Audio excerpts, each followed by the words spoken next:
பெற்றோருக்கும் குறித்துடையவர்களுக்கும் முதலில் என்னுடைய பணிவான வணக்கங்கள். இந்த நிகழ்வை மிக சிறப்பாக அமைத்து இந்த கௌரவிப்பை மனப்பூர்வமாக அவர்களுக்கு சமர்ப்பிக்கின்ற ஈசன் உட்பட இந்த நிகழ்வை ஒருங்கமைப்பாளர்கள் அனைவருக்கும் என்னுடைய வணக்கங்களும் வாழ்த்துக்கள். நவம்பர் மாதம் என்பது உலகளாவிய ரீதியிலே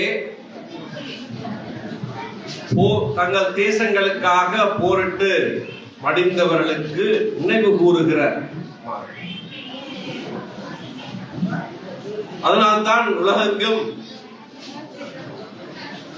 ராணுவர்களாக இருக்கலாம், போராட்டங்கள் செய்தவர்களாக இருக்கலாம், அவர்களுக்காக பொப்பி என்று சொல்லி ஒரு வளையம் ஒன்று வீதிகளிலே விற்பார்கள், அதிலே பணம் சேர்ப்பார்கள்.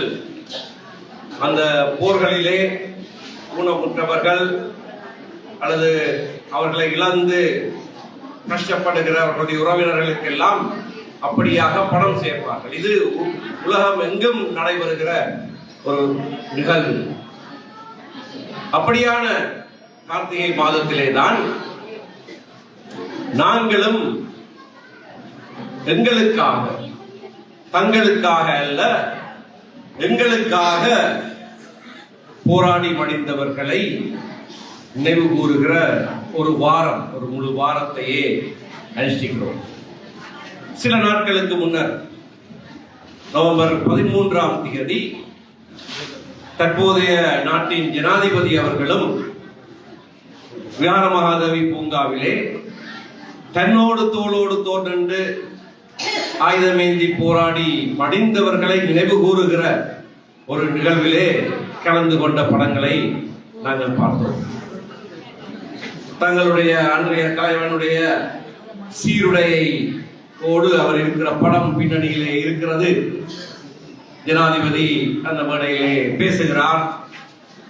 அவரோடு அன்றும் அதற்கு பின்னரும் அவர்களோடு தோளோடு தோல் நின்றவர்கள் இப்படியாக மலரஞ்சலி செலுத்தி அவர்கள் அந்த நிகழ்வை உணவுபூர்வமாக அனுஷ்டித்ததை நாங்கள் பார்த்தோம். அதே போலதான் ஒரு இனத்தின் முடிவுக்காக போராடியவர்கள் அவர்களுக்கு மத்தியிலே இல்லை, ஆனால் என்றும்